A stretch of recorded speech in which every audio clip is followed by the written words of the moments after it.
Human culture thrives when discussions about what is true, what is just, and what is beautiful is remembered as an ongoing, never-ending, never-complete conversation.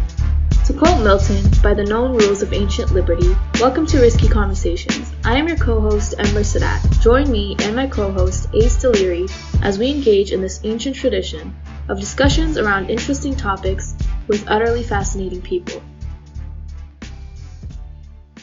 Welcome to Risky Conversations, Stefan. Please give our audience your introduction and we'll get started. All right. Thank you very much, Ace. Amber. My name is Stefan Gasic. Basically, what I do is currently I'm a private banker at Scandinavia's largest bank here in Oulu in Finland. If you don't know where Oulu is, you're not the only one. But if you know where Helsinki is, it helps a lot because Oulu is 600 kilometers up north from that. Oh wow! Okay. Yeah, it's the fourth largest city in Finland, which sounds better than it actually is. But you have 150,000 people living here, and if you take all the neighborhoods and stuff, it's like 250,000. And my area, just to give you a sense of proportion, is my area is, or our units, our banking units in Oulu is private banking units.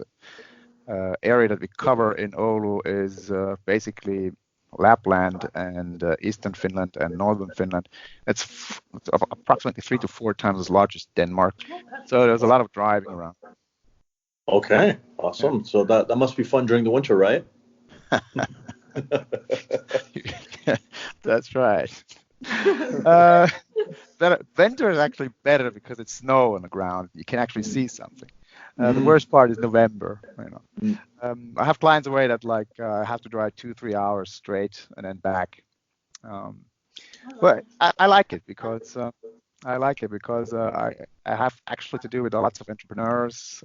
There's not in my territory. We don't have that much old money. When you think of private banking, is that you usually think about that slick Swiss banker, right? Right. Who just kind of takes care of everybody's money from the States. Well, not so much in the States anymore after 2008, but from the Asians and stuff like that, the Germans, the French, and then just flies in a jet or helicopter to Davos, etc., Zurich, Geneva. Okay. Yeah. All right. Well, we had no like that. I don't do anything like that. It's always like what they show you as what a spy does on the movies, but in real life they're just mostly sitting there reading reports, trying to figure out, making connections, right? Exactly. Yeah, this is actual work. Yeah. But it's fun. I like it because I used to continue with the introduction. Basically, I've been working in wealth management or finance or trading for my entire adult life. Okay. I did my BBA. We usually don't have the same system as you in North America, but I did have a schooling opportunity to do a BBA and then afterwards an MBA. Okay. I started the BBA and got a job in Zurich, working for UBS in the mergers and acquisitions department. I was 20-something, young, still good looking. It was fun. I always wanted to be an investment banker. I always wanted to invest in investment banking. Mostly, and this is the sad part, because it sounded sexy, right? Everybody wanted to do investment banking right? But I very quickly find out, no, this is not real work. Because what you basically do is you do PowerPoints presentations, you do Excels and stuff like that, and basically they give you a target price. For instance, if there's something that they want to buy or sell, it doesn't matter. There's always the banker usually has some sort of a target price in mind or some sort of end result in mind, and you just kind of tweak the numbers in that direction that always kind of neatly lines up to that endpoint. That wasn't really that intellectually stimulating. It was interesting work though, because Zurich is a fine place. Zurich is a fun place, and the best part about investment banking, you learn all the skills for PowerPoints and Excel and Word and stuff, which you don't really learn in going to university or college. I see. So I'm completely shocked and amazed by this because I actually thought that uh, I didn't really know exactly what it is that you did for a living. I just knew you through your amazing comic strips because I'm a big fan. So we were actually, and I was always curious. I'm like, how come almost all the stuff that you do is related to finance stuff? But now we have answers. So I feel really, Yeah. it's like the circle has been completed now. Yeah. Well, I'm still digging a little bit deeper because you need to know. The thing with comics, I'm jumping around. Yes, But by the all thing means. the thing with comics is that I'm a big fan of Scott Adams. If you listen to any of his podcasts, Gilbert. Yes. he's very good. It's very good. I like it. Also a big fan of Bill Watterson and then a Spanish guy Fernandez. Who drew Clever and Smart, and like I drew these inspirations from many sources, but Scott Adams was one of the bigger ones, and he kind of nailed it pretty well that in comics the trick is to relate to real life and then to make it as simple as possible. Mm-hmm. And now any mundane task, if you make it as simple as possible, it's kind of funny. Yeah? Right. But it sounds easy, but surprisingly hard to do. So I kind of wanted to end because I worked in finance, like I said, all my life, and from all kinds of perspectives. But the thing that's funny is that you really need to know your shit, so to speak, before you can write about it. Right. So, Well, it reminds me of when you stated about how complicated it is. I always remember the quote from Jack Kerouac, which is that one day I will find the right words and they will be simple. And it's very difficult to do it that way. And one of the things I find interesting about your work is it's kind of like poetry. And what I mean by that is that a poem is a very unique artifact of humanity in the following sense. Like, you can write a book, and the book could be as long as War and Peace, going on for thousands of pages, right? Or you can write a poem where you have a budget of how many words you can use, and you have to be very judicious in terms of what words you select and what emotions you want to evoke, and how, if you do that well, it becomes timeless. And so the comic strip in that regard is the same way, because what you do is you just take the absurdity of what people's assumptions are, and then you illustrate it for them, and you just put a little story to it that allows everybody else to see, and everybody's all of a sudden in on the joke. And that's what I like about what you do. You bring people in on the joke so that they don't feel like they're being laughed at when reality smacks them hard because of a financial downturn. I like how you put it. It's more beautiful the way you said it, to be quite frank. I know that you like poetry. I've never been a real big poetry fan, but I appreciate totally what they're doing because it's exactly like that. Because they don't they have a bigger vocabulary than I do. And this is not my first language, but I find English a super language to write. Just basically for the one thing, for the fact that it has so many synonyms or antonyms, right? And for instance, German, which is I have two languages that I speak as a mother tongue, as the Finnish and German. And German is long, as is Finnish, and they don't have that. So the opportunity to make to kind of twist it around or find the right word is the key. My process.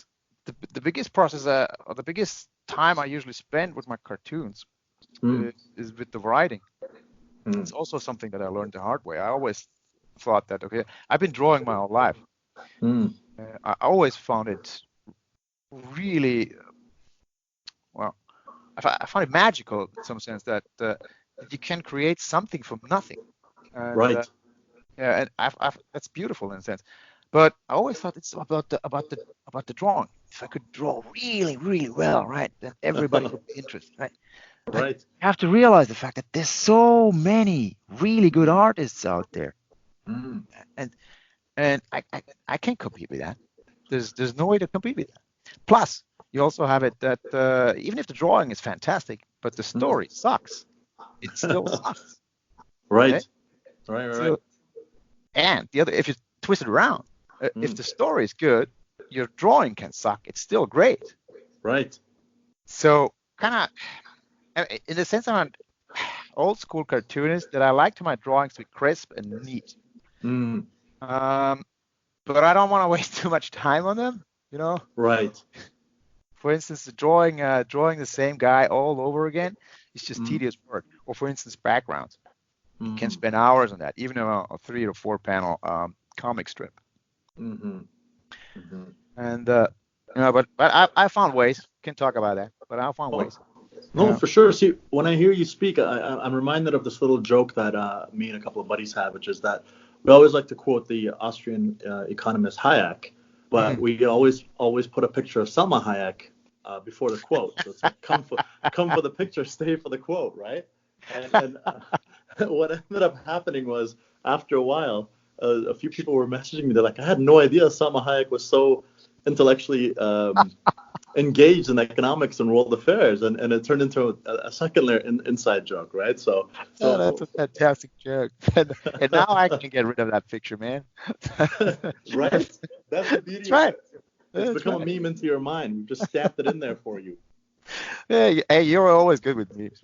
That Stalin one was just a blast. I laughed for hours. Really. Well, I appreciate that.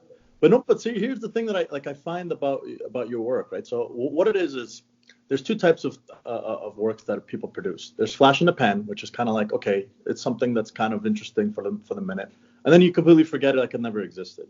And then there's works that are so good and they're so pure that it doesn't get appreciated instantly, because what it needs what we call a stepper function, and that's what we try to do. So, for example, when we have Joe on the podcast, or when we have Paul or Mike or other people, they bring such a wealth of knowledge to the actual conversation that it's our job to actually parse that and say, this is why it's interesting, this is why it's important.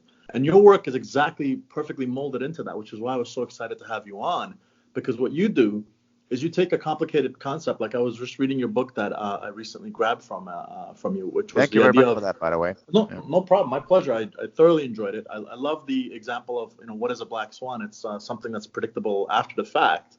And it's like you're starting to show how people think, because when they read things, they think, oh, I've read The Black Swan, or some of the worst offenders of this particular faux pas, in my opinion, are people who memorize the works as opposed to understanding the works. And that's how you can usually tell. I'm like, you're a person who understands it versus you're a person who's memorized it, so you can quote it back to me verbatim.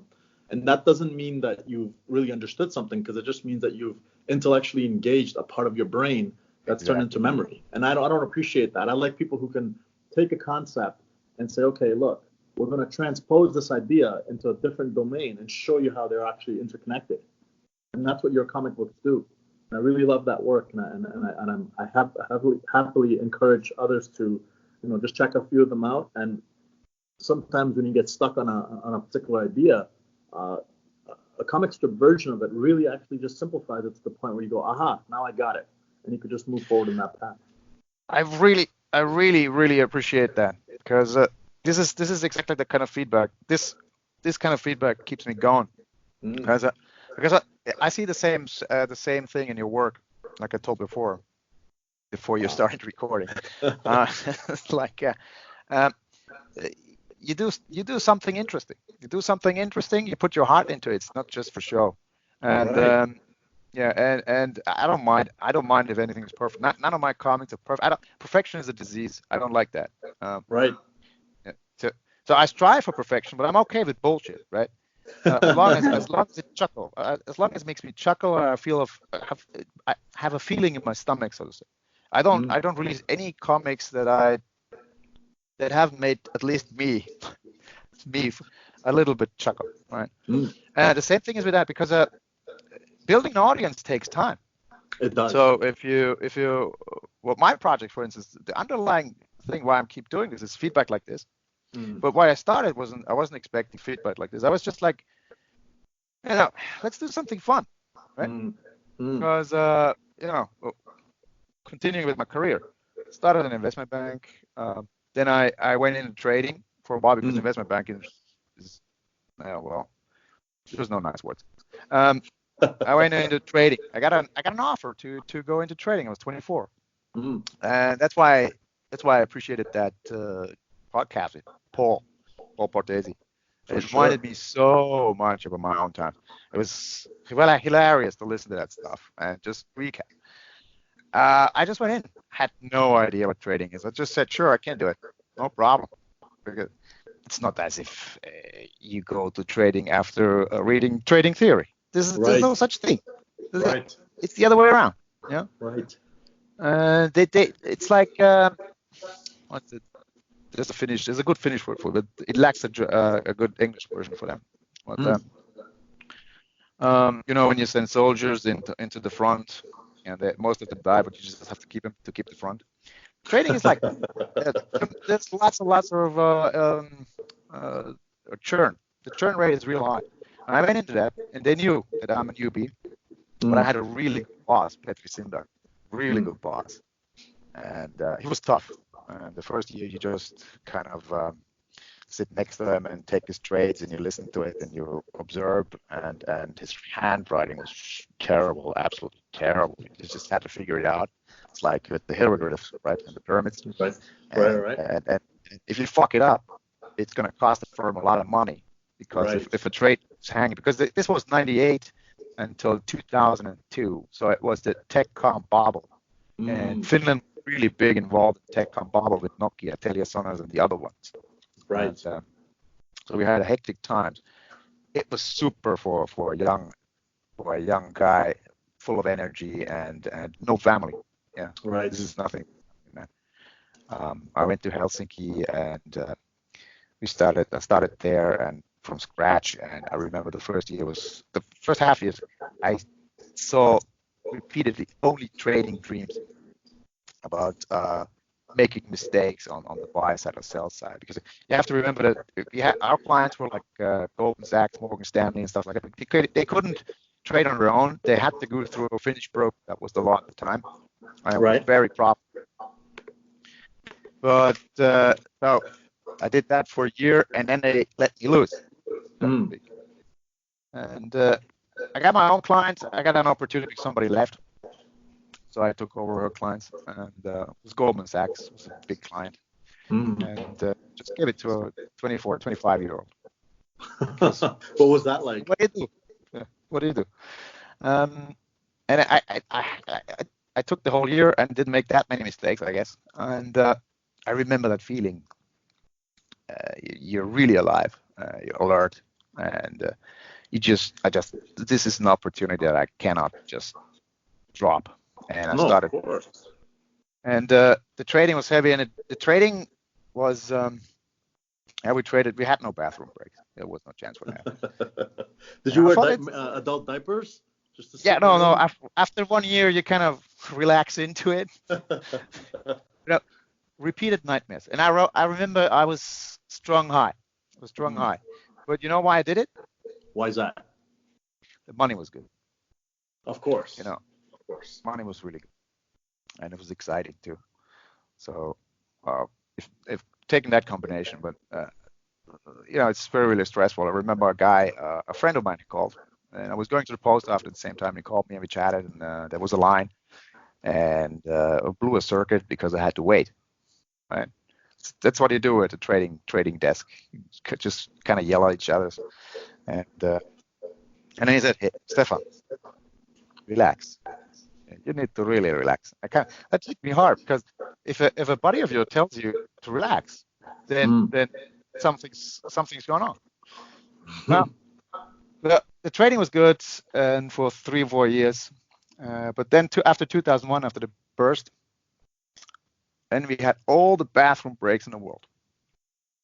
It just completely died down. Your bladder must have been very grateful. Well, I was grateful. Yeah, the timing was good. I had a slice of the company, and they bought us out. Made some money there. Excellent. It's not fuck you money, but maybe some darn you or the heck with you. That's good. That's a good starting. That's a good starting point. Start. Yeah, it's a start. Well, anyway, then I came back here to Oulu, where my family is. Had a young wife, and we kind of contemplated what to do. And I just wanted to get out of Helsinki for a while, and I started. Okay, the recession was going on. There weren't many jobs available, so I said, let's go study. And I studied for an MBA. at the Helsinki School of Economics. Right on. You know, it's a very good school at the time. At least at the time, I think it still is, but it's getting more expensive. An MBA costs usually like what in the States, like 100,000 euros. Just about. I think so. Takes 2 years. This one costs like below 20,000. And it has That's not bad. It's not bad. No, it's actually very good because the professors came from the States, from MIT, UCLA, and stuff like that. They did like 2 or 3 weeks at a time. I'm sorry. And then just kind of moved on. And we did one course for the 2 or 3 weeks, and then moved to the next course, and et cetera, until we were done. So was it focused on mostly finance or like overall? Because I know there's different streams even in the MBA league as to what it is you want to go in with. It was focused on you had marketing or finance or I don't remember the rest, but I took like finance again because it kind of sounded cool and it had it was easier to get jobs that way. I'm a practical guy in that sense because with MBAs, the schooling still looks good on paper, you know, and you can put you get your feet between the door, but then after that it's really up to you. Right. So the best part about that is that you had to do an exchange. So I knew that they had a really good exchange school in Switzerland in St. Gallen, and that's like the university at St. Gallen is like Harvard or something like in the States. And I did that for 6 months. Right. Really easy to get jobs after that. Of course. So I stayed. I stayed at the oldest bank in Switzerland at the time, Privatbank, local bank, many hundreds years of old, and interviewed there, and they gave me the job, and I started in the equity analysis business. My job left. They gave the position to me and a German guy, Holger, a good friend of mine. We led the equities research team, and did that for a few years, and then my wife got pregnant with our firstborn son. Right on. And things change. I tell you, you get kids, things change. But you know that. Everybody knows that. But you know, I wasn't prepared at all. And it's fun. Okay, kids and family are fun. It's the most important thing in life. But if you're unprepared, like for the first one, I thought that, okay, you go to work at 7, you have a long lunch. Right. And then you come home after 6 or 7. So those are no hours for a family man. No, of course not. And, Sanna was staying in Switzerland with Luca, our firstborn one, like 1-year-old, no friends, just came from Finland. No friends, no backup. Our parents flew every now and then to visit us, sorta. And that must have been tough. That was tough. Not tough for me because I was at the work with my colleagues and stuff. But, right. Yeah, but tough for her. And she let me know it after 1 year. She gave me an ultimatum. Right, we're going to Finland. Find yourself a job there, right? And that was it. Okay, let's do that. I was assuming, okay, let's go back to Helsinki because that's where the jobs are. But I made connections to Oulu's private bank's boss, which is actually the best boss I've ever had, Hannu Lappalainen. And he's still my boss. And he, at exactly the same time I was contemplating going back to Finland and which route to take, he sent me per paper that there's an opening come up. You should apply. So I applied and got the job, and now I've been doing that for the last 11 years here in private banking for private clients or corporations or that kind of stuff here in Oulu for 11 years. Wow. So you had quite the experience within the banking sector. So I think we had a question here for you from Ember. So go ahead, Ember. So how does your colleagues react to your comics? My colleagues, they love them. they love them, especially okay. The hardest jokes to get, even for the Twitter gang that I include you guys into as well, are the compliance guys.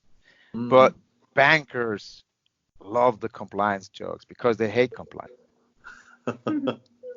It's after 2008 regulations it just increased massively and still doing it. And what it means, there's a sort of a change period where you have to adjustment period. You have to get used to not doing business as you used to do it. Right. Kinds of roles, all kinds of watchers watching you over, and you know that they're acronyms you wouldn't even understand, like KYCs or SRIs or whatever, and you're just not interested, right? As a banker, you just want to have your connection with your clients, keep going.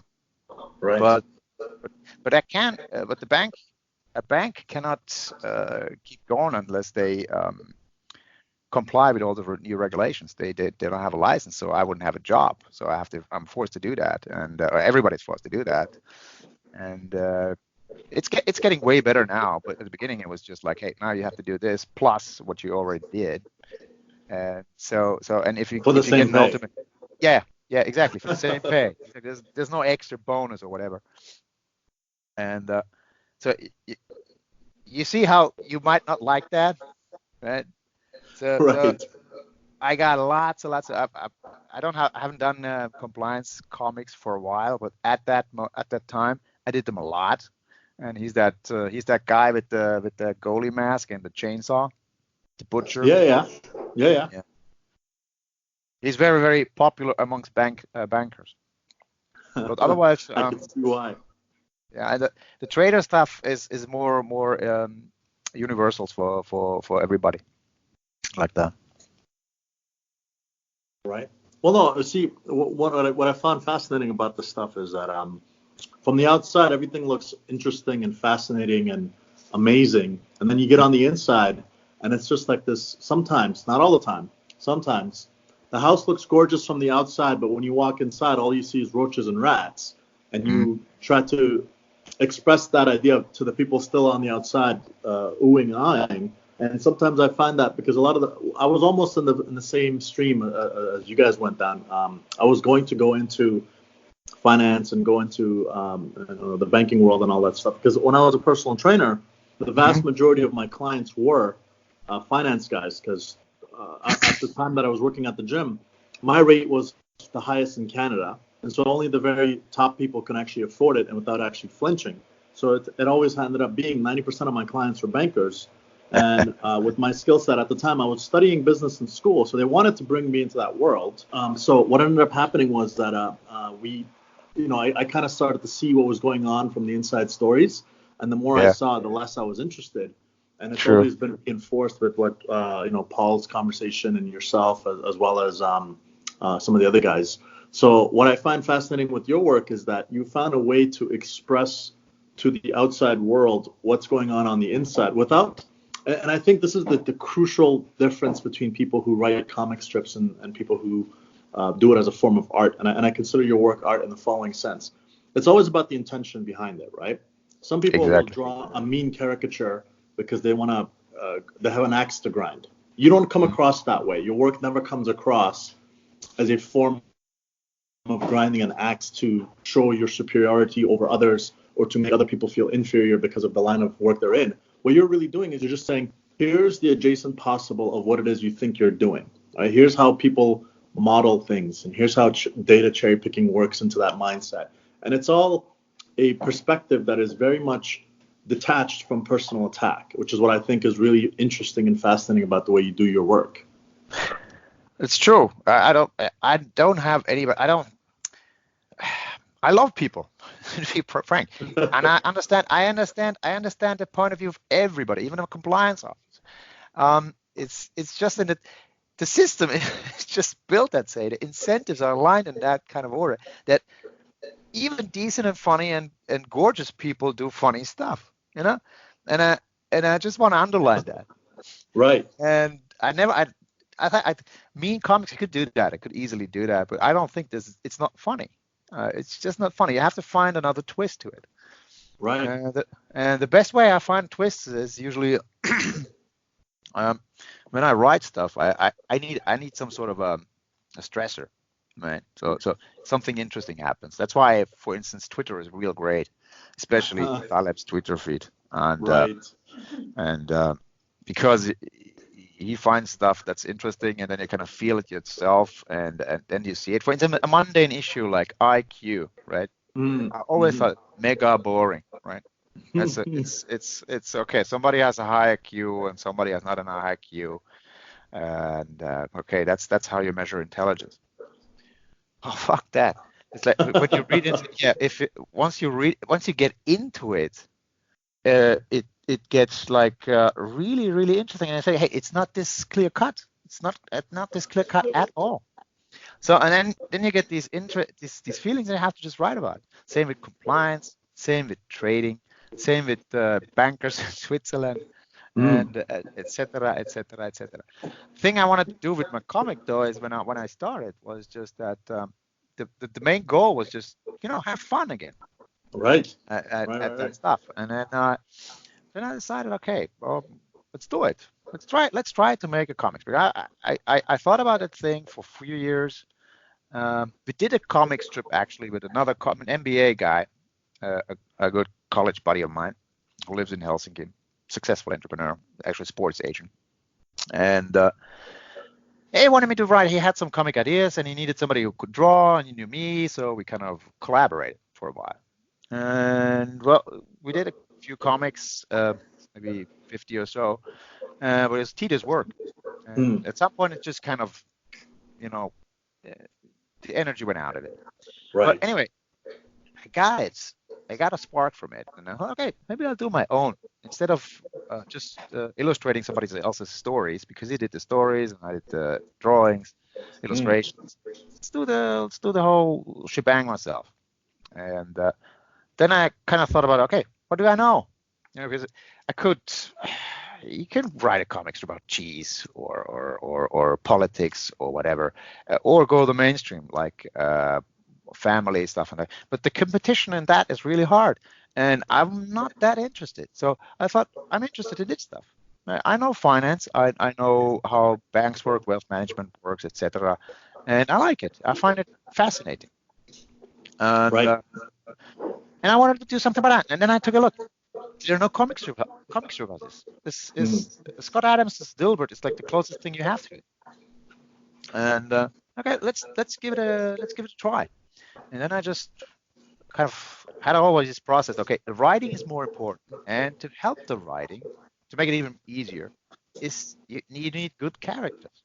Now, I always thought, okay, what's a good character? So in this world where I come from, well, the first one, you need a victim. So I chose a bird because, in my opinion, it just happened to coincide with Angry Birds. But anyway, I always thought it had to do something with Twitter. I'm like, because your conversations on Twitter, it's all Angry Birds, eh? No, nothing. It's pretty good. Now I'm gonna think that too. Like when you mention Hayek, I'm gonna think about Salma. So yeah, no, nothing to do with that. I just threw a bird because I wanted to do an animal, because animals are cute. So get the cute factor there. And of course. And then I thought, okay, what kind of animals are victim more often than not? And I thought, okay, birds are rather boring. So you might be interested in birds. And I found that some people find it really interesting. I find them just boring. And I thought, hey, let's make this guy a victim, right? And then I need other people who kind of fit the story around, so kind of mean in their own ways, intellectually or physically, like the compliance officer, or intellectually like the economist, that this idiot yet intellectually an idiot type. And, wait, one question before we carry on. That guy that I keep seeing, and every time I see him, I just think of Paul Krugman. I think that's my own personal bias, but that's not what you were thinking, is it? You mean economist with the pointing stick and everything? Yeah. No, I'm not. It's not. And okay, I also got that he looks just like your boss. I don't know. Maybe it's just, the stuff is just subconscious. I don't know. I just drew something. I doodled quite a lot to get the characters, and then something struck me as funny, and I just kept it. And it evolved for a while. You tinkered and you got to a solution that everybody seems to love. Perfect. Exactly. And I'm not done yet. I could easily kill a character or just add new ones. I would have no trouble with that. But the best. Plus, interesting fact. Right, that's not exactly how it really started. The one Okay. thing the one point that was the final nudge, so to speak, was I read this really, really good book, Treasure Island, by Nicholas Shaxson. Okay. Yeah, just read it. It's mind blowing. It's really good, like stories and stuff about tax evasion, sort of. You know, how people avoid tax, corporations avoid tax, and all that crap that's going on with all these Ernst and Young types and KPMGs and stuff like that. It's fascinating how much money gets just shoveled around, and how much taxes are avoided. And I just wanted to start with that because that's where I got Reto and Urs, because Switzerland being one of the main at the time, so was it one of the main tax havens in the world. And Reto and Urs, just because if you go to Switzerland, there's no way you go around that you're not going to meet somebody whose name is Reto or Urs. They're all Reto or Urs. Yeah. And I actually work with a couple of whose name are Reto and Urs. Send them the comics every now and then. They find it so funny. Yeah. And it started like that, and that's why I got those characters to present those classic Swiss bankers who only care about like stashing the loot. Right. And every character is selfish, basically in his own way. If you make it selfish, you cannot make it selfish enough. It's just a human nature that they look relatable. So that's how it started. Needed a victim, and I needed guys to try to take advantage of this victim. There you have some sort of a conflict, emotions, and all kinds of twists and turns that it can take. You know, I find that fascinating because I'm a big fan of Walt Disney, and I'm a fan of the cartoons and whatnot. And I was always trying to figure out what it was that Steve Jobs used to do when he first took over Pixar. And the argument was always, what if X had feelings? And like if you watch the Bee movie, the whole thing revolves around what if bees had feelings, right? And so it's something that you project a human emotion onto an entity that usually you wouldn't associate with, and that's what children love it, right? The donkey from Shrek, Little Mermaid, all these things. It's just about evoking an emotion onto something that actually humanizes it and allows others to kind of weave into their path. And I think one of the things you're doing here is like you're giving us an insight into how does the banking world work, and in a way that's kind of like deep, but it's also a satellite view, which is very difficult to do because it's like you're looking at it from so far away, but you're grasping something that it's so deep and internal into how the actual system operates that it simultaneously allows you to get a cursory info without having to read 50,000 books about it. But at the same time, what it is you learn from it is so beautiful that you can actually sit back and like I've had instances where we sat back at a gathering with some friends, some of them who are bankers. And I can always, as soon as they start talking, I can see one of your comic strips in front of my head. I'm like, okay, I know what he's referencing right here. And it helps me to just short circuit the entire process and be like, oh, I get what you're talking about. And we can almost share that inside laugh. And I think that's what your real main attribute to this process is. And the reason I really wanted to bring you along was because it's kind of like when people say, why do you love cooking? And I try to explain to them this is the expressive means of a human being enjoying nature at its finest. Similarly, when somebody says, what about a comic strip? It's like comic books. That they always think about, Marvel or whatever. And I'm like, no. There are other variations of it that are very much more interesting and unique, as long as you have somebody holding your hands, walking you through the process so you can appreciate the little gestures that are actually laying there for you to discover. But most people, it's kind of like poetry, right? People don't like poetry because when they're exposed to poetry, it's always horrifically done. And then for the rest of their life, they just leave that side of the world alone. And it's such a disservice to them. So your work, and that's why I like people like, coming on who have these interesting perspectives on life. And I want their work to actually become much more appreciated, because as long as we go through this process of explaining what you're doing, how you're doing it, what the inside joke is, what your intentions are, how you humanize a very mechanical system that most people don't. To this day, you can ask people, what do you think happened in the 2008 financial bubble? They don't know. They don't know what a financial bubble is. They don't know how it gets created. They don't know how it gets destroyed. They don't know how people lose their jobs. All these things are sort of mystifying to them. And what you do is you actually just bridge the gap just a little bit more so they don't feel completely out of the loop. And I think that's a service to humanity more than anything else. Thank you very much. It's one of the things I really try to do with every single comic strip. There's something underlying behind. They're like, I would say 99% of them are, there's some idea that I try to convey as succinctly as possible. And Yes. if funny, that's also a bonus. But the thing is, it's exactly like you said, that if you think about banking or finance or investing and stuff, if you're not into it and you talk to a person who's not into it, you could instantly see in their mind wandering away. It's like the most boring stuff ever, right? It's like talking about a will or something. People know they need to do it, but they don't want. Right. And it's something. And then try to make that funny. And if you really bore it, like with the like with the IQ stuff, if you go into it, it's really fascinating because I was always fascinated by making money. Right. Coming from not such a rich family or a wealthy family at all, it was kind of always okay. Where's the next buck coming from? And it's interesting. I always wanted, okay, let's make some money because that's gonna make me happy, right? Well, no. Ideally. Yeah. Well, you can if you know how to handle money, right? The toughest class, okay, jumping around again. The toughest client that we have is usually a lottery winner, because our bank has a fairly large market share, so we get our fair share of lottery winners. Those people don't know what they're doing. It doesn't matter if you explain it. It's weird, but if you have an entrepreneur or somebody who's actually saved their own money and made it, have a complete different view of that. It's hard to explain, but you either have the one who really holds tight and doesn't take any risk at all, just keeps it on his saving account, right? That's it, and doesn't do anything. Or you have the one who quits his job, quits everything, and just starts, draining it all. And there's this unfortunate incident I also had. It was like a really young guy won in a lottery, 2009. Like a gift from heaven.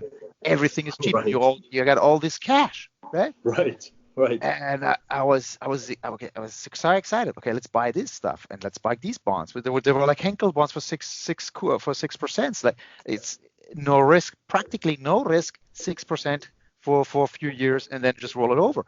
And then you have bonds that or stocks that were real cheap under book value. Blue chip stocks in Finland, which you wouldn't know, but every Finnish people would know, paying you 7-8% in just dividends rate, right? And we just grabbed it in a portfolio, but at some point he just stopped because he was uncomfortable with the whole thing. And I was too young to educate him enough. But the portfolio was real nice, and it just grew after that, the thing that we invested. But then there was also this, okay, he quit his job. I took him to the side and told him, all right, hey, really, you're young. You got all this money. You can do whatever you want. Just decide what you want to do. Just go to school, do this. No, he listened, smiled, and did then whatever he wanted to do anyway. So, which is actually generally a really good rule to have in a large corporation. But if you're handling your own money, it's not that good. Right. So gradually, if the thing is, if you want to make money, there are actually two rules. It's basic stuff. The first rule is, and this is the most important thing, never spend more money than you make.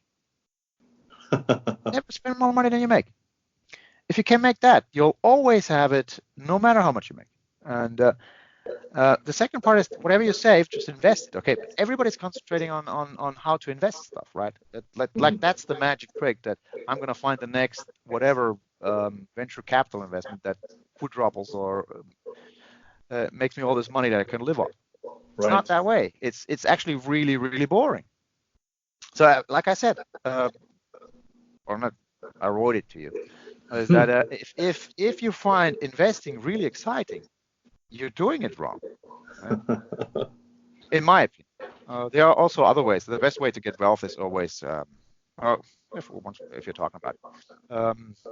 The best way to get rich is actually to inherit the money, right? If you're It's lucky. easiest, way the easiest by far. Works like a charm, especially in Europe. The second best, just marry somebody rich. Right. Yeah. If only somebody would have given me that advice 20 years ago. No, I love my wife. I'm doing okay.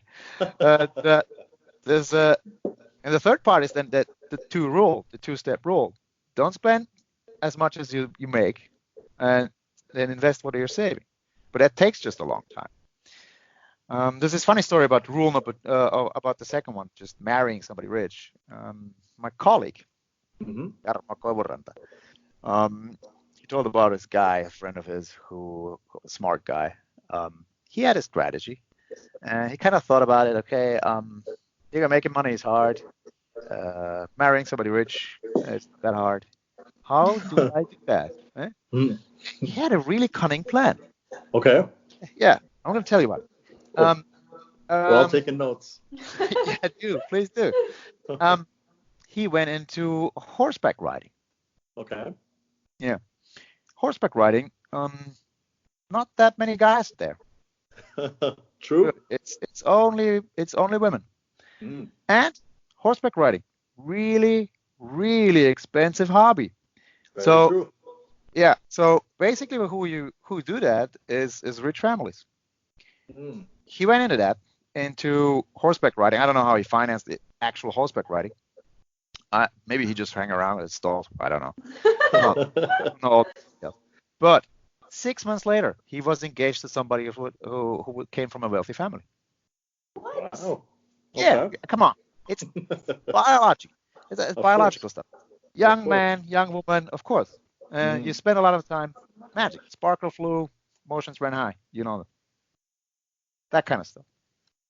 Well, anyway, that's how I do it. But banking, investing stuff, all these emotions in there, and that's what you need when you do writing. If you write about something, it's like with poetry or with comics or with actual books, is that if there's no emotion in there, you have nothing. Right. No, it's true. It's actually ironic because I'll tie a thread and weave a thread around all this. Is getting financially wealthy. It's kind of like getting fit, right? The hard stuff is the boring stuff. It's like making sure that you always eat good food, making sure that the calories you consume are less than the calories you expend, making sure that you're actively involved in physical activities, sports, weight training, walks, all those type of things. And people forget that it's the long, tedious, boring stuff that actually gets you the result. It's not the fantastic stuff that you see. Oh, look, I fit into this dress. It's not about that. That's the end result. But the result of it all is, oh, you know what? There's that one night I woke up and I was really, really, interested in going into the fridge to grab a slice of cake. And instead, I walked all the way down and I fought my willpower and I eventually just drank a glass of water and went back up to bed. Same thing with finance, right? Oh, I have this money. Should I go buy this thing? No, you don't need to buy it. Okay. You're fighting this exact same power, right? You're fighting this desire to satiate the short term. And as you work around that issue, it starts to pay off, but it doesn't pay off. The problem is it doesn't pay off quickly until you get that accelerating curve point where everything you do starts to pay off, handsomely. Most people just don't have the patience because food, unfortunately, pays off instantly. Swiping a credit card pays off instantly. Yeah. So your thread there is exactly the same thing, and typically you can see that both getting wealthy and getting fit essentially require the same mindset of being disciplined. They do. Right? And that's the key. And to tie the other story to it is what it is you do with your comic books is what I do with software. When I write software, people think, oh, that's amazing. You're a software developer, you're a software engineer. Oh, that must be cool. No, it's not.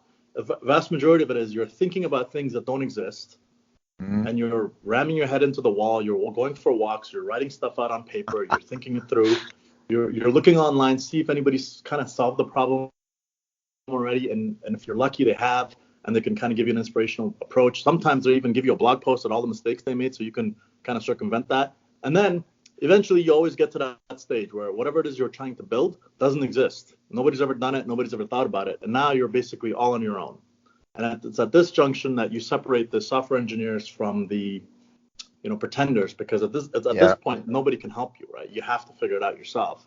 And so writing is exactly the same way. It's not fun and glamorous. It's mostly a lot of first, second, third, fourth, 15th, 20 drafts until the idea becomes boring and monotonous to you, but you've tweaked it enough times that when you give it to somebody who's never read it, they instantaneously fall in love with it. But it's that pain that you have to pay for, which is the amount of iterations you go through. And software is exactly the same thing. That's why I find your line of work, poets, artists, people who create music, we share the same thread. We sit there and we solve the same set of problems, just in a different set of tools.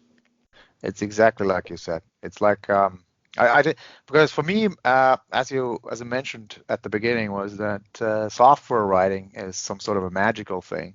That once you have it, it's like easy to do and easy money and just easy going. I actually took a step, to learn a little bit of software. I just very, very rudimentary stuff. I just enrolled into a web design thing to create my own website. Yeah, I got zero experience about coding. Mm-hmm. Just wanted to see, because anybody could just ask me for anything about coding. You mind money-wise to do stuff, I would have no idea. Is this difficult? Is this not difficult? I don't know. No, okay, that's why I went into it and had this real good coder guy, and I asked him tons of questions. And that's when I saw, okay, now you have the basic HTML, you have the basic CSS, how to make it pretty, and then you have some actual coding with the JavaScript. Okay, there you have to twist your head a little bit more around, and it's artisan work. Because I saw immediately, okay, this is stuff that you need to bang your head against the wall. You need to gain experience. You need to ram your head through problems that you had no idea how to solve, and then just ask people, maybe Google on the net, etc., etc. And then at some point, after hours and hours and hours of making mistakes, you okay, now I get it. Now I know how to do that, and then you run into the next problem, right? And it goes to these guys who have the patience and the energy to go through many problems. Those are the guys that make the interesting work then, because it's easy to quit at the beginning. Oh, for sure. I quit with the beginning though, because I saw there's no way having a day job and a family and drawing comics inside, then do coding. I had to cut it somewhere. No, of course, spread yourself too thin and you won't be able to do it. But you know what? Software engineering, I found when I was in school, I was always bored, because I get bored very, very, very easily. Mm-hmm. The one thing that never bored me was writing code, because it's the one thing where every time I thought I understood something, I would realize how little I understood. And that's when I knew I was in the right spot, right? I'm like, okay, this is where I can spend the rest of my life contributing value to others. And in the process, never feeling like I've accomplished something. And it's kind of like similar to how there are games in life which are easy to learn and impossible to master, like shooting pool, playing chess, solving puzzles and Rubik's cubes. All these things, it's the rules. Somebody can explain it to you within 5 minutes, saying, okay, here's what HTML does, and here's what CSS does, and here's what JavaScript does, and everything sounds simple until you sit in front of the computer and you go, okay, I want this little button to move over here. Yes. And it's not that easy. That's fascinating stuff, man. Do you ever feel, just a question to you now, Shoot. Do you ever feel like when you write code, you solve a good problem or a tough problem, you feel good, right? You feel really good. Mm-hmm. All right, next comes another problem which you don't solve. Do you feel like shit afterwards? Instantaneously. It's a roller coaster. It's a roller coaster. The same thing with comics. I drew something that I think is fantastic, and maybe people even like it. The one thing is another thing. I write something I think is really funny. Often is a dud. And sometimes I write something, it's okay joke. Somebody finds it hilarious. And I can't tell, I really can't tell which one are the best ones. I can't tell you which I like the most, which often doesn't correlate at all with what gets the most likes or retweets or otherwise feedback.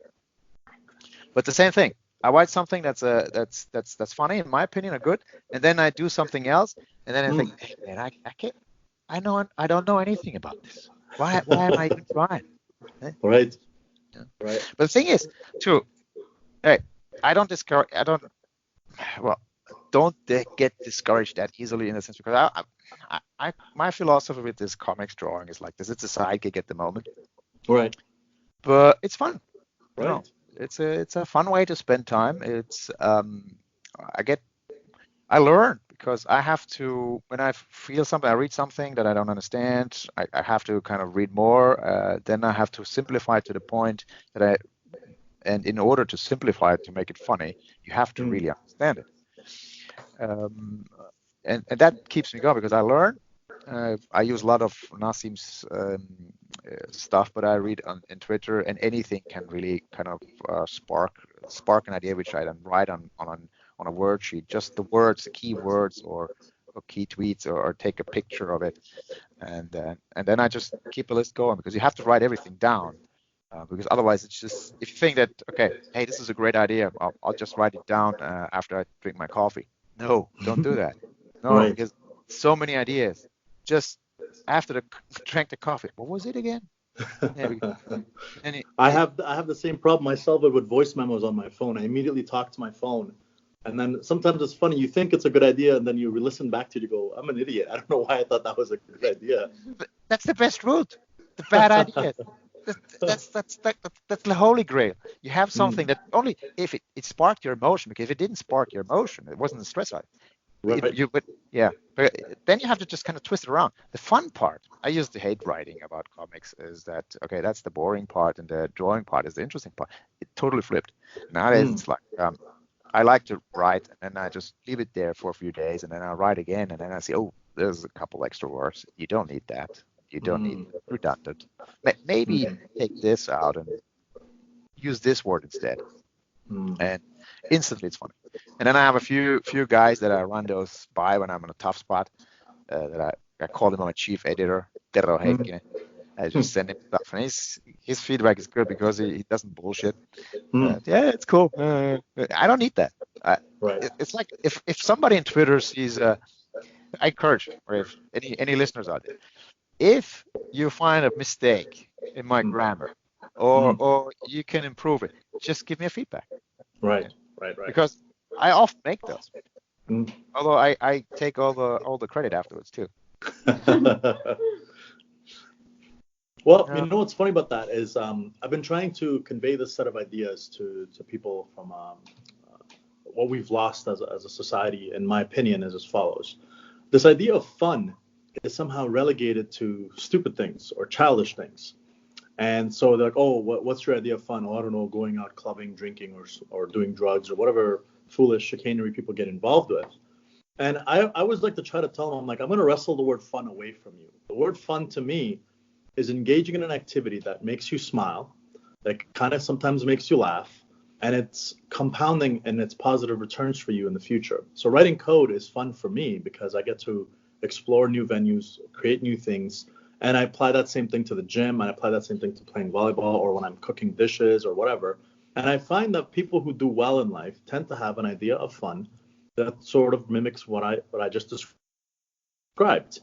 Yet our cultures, for some weird, strange reason, because of, I guess, the way Hollywood portrays it, is the idea of fun is going to Vegas, getting blacked out drunk, losing a tooth, and then not remembering what the night before was.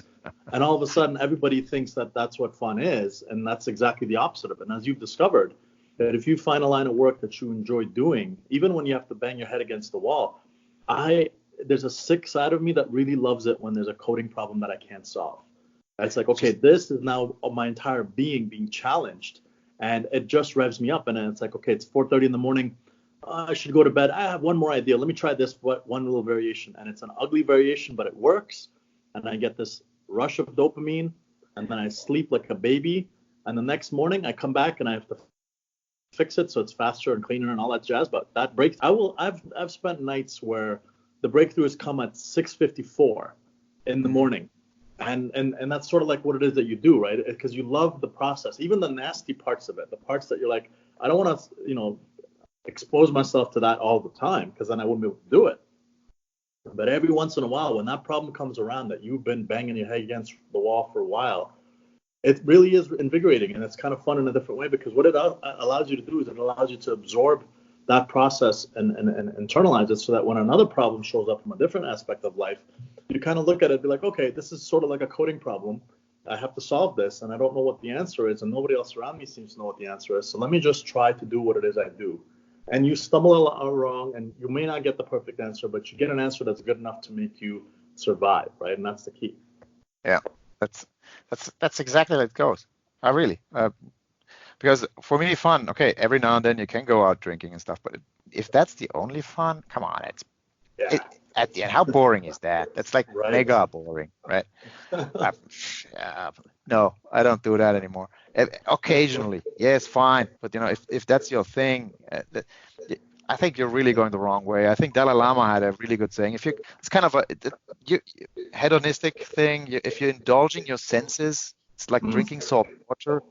You just make your senses and thirst grow. And it's like, just imagine a world where everything would be easy. Right. Oh, man. You'd have no fun. No fun. No, there's no fun. Where's the fun in that? Right. Just imagine how soft you would be, right? It's crazy. Yeah. But the same thing goes with all these, like exercising I hate running. I go to the gym. It's fun. I hate running. And every now and then I do basketball rather instead, because there you have to run after a ball and you don't notice the running. It's just a game. Right. But I kind of, I took it from the military side. In the military, when I was in the military, we had a mandatory military in Finland for a year or 11 really? months. At age 18? Yeah. Okay. You have to. There's a certain time period where you have to make it. And you get court-martialed if you didn't do it. Oh wow. And, they force you. They just police comes and takes you to the military, and that's it. If you don't do it, but it's a nice process if you do it willingly. Right. I recommend it to anybody. I'm totally against, for a small country like Finland, I'm totally against professional army. It's way too expensive. Plus, all the schooling for the young kids, for the guys mostly, but women are also allowed. It's a good school to go through in that age, in my opinion. Well, anyway, we did that. We had morning runs. And 5:30 we woke up. First thing we did before anything, just shoes and uniform, and we went for a 2-mile run. And then came back, showered, breakfast, and then the day started. I thought that was always fun. I remember the feeling. It was cool. Hey, straight away, I feel great. And then I decided, okay, because I hate running. If everybody thinks about running and you have to do the marathon, the half marathon, or a triathlon, or whatever. I just don't have the patience for it because it's so boring. Right. Half a marathon, how long does it take? An hour, 2 hours? Something like that, right? Yeah. What do people do during that time? I don't get it. Well, I decided to do. I just do morning runs nowadays. I just take my shoes. I don't feel like it, but there's a good trick from Scott Adams. Just don't force yourself. Don't tell yourself you can always opt out, but just put on the shoes and put on the shorts and stuff, and then see how you feel. And whenever you put the shoes on and shorts, you always go. So you do the 2-mile run, come back, you have a nice little sweat, your heart rate's up, and that's it. You do that in the morning. Well, there we go. It's fun. But if you force yourself to do it every day or 2-3 times a week for the marathon or half marathon or 10K, it's just boring. Yeah. No, I mean, my experience with exercise is it's 3 types, right? So there's the weight training, which is usually what I do to get out of my head. And the reason I mean that is that when you're deadlifting, let's say something like your body weight or more, whatever thoughts you had before you pick up that bar are no longer the thoughts you're going to have because your focus is entirely somewhere else. Then there's cardiovascular stuff, which is like the running you're explaining about. That's when you want to get out of your body and into your head. So that's typically when I want to solve a problem. I don't run. I like to go for walks. And it's sort of similar. So I imagine people who do long distance runs are just essentially having conversations with themselves, trying to solve a particular type of problem, because you kind of go into this mode where you go, okay, let me go into cruise control and just keep running in one particular direction. But while you're doing it, I imagine if you're listening to music, if you're not singing along, at least you're talking to yourself about whatever problem is you're trying to solve. And then the best of all of them is when I play team sports. Like that's why I always encourage people, go play some volleyball. And it has to be a group activity, not just like another solo activity. You need something where other people are involved. they have effort, they're counting on you, you're counting on them, there's some camaraderie built, there's some, joking that happens, all that stuff. And it gives you this other layer to incorporate into your life. And it's this fascinating exploration of what it is you're capable of doing physically, mentally, and emotionally. Because, like I said, what I like to do on Fridays is I like to challenge myself, because I go to bed late, I wake up early, I go to work, I come home, I go to the gym, and then I go play volleyball, and I don't get home till almost 24 hours after, right? And it's cool. fun. It's kind of punishing, but it's fun, and it sort of lines up with what it is you're saying. So what do you do when you're running? Are you thinking about stuff? Are you trying to solve a comic problem, or are you just enjoying the? I do. Usually there's what I do. Well, first of all, it's not that long a time. I do some spurts in between, between lampposts. I run just as fast as I can.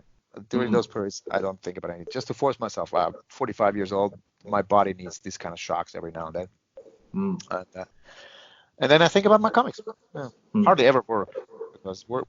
What I do is I like it, but it's on cruise control. So what exactly is it that you do for work now? It's the private banking part. So private banking is you have private clients who have an extensive amount of money, and they don't have any investing experience, or if they do, they just want to have somebody to challenge their ideas. That's what I do. I try to invest their money or give them advice how to invest money, and also the other side, like if they need a lawyer for wills or other documentations, reporting, all this kinds of stuff. We take care of that. And it's really interesting work, because I used to be on the institutional side, where I'm always talking to somebody who's handling somebody else's money, right? Totally different if you're talking to somebody who's managing his own money. Right.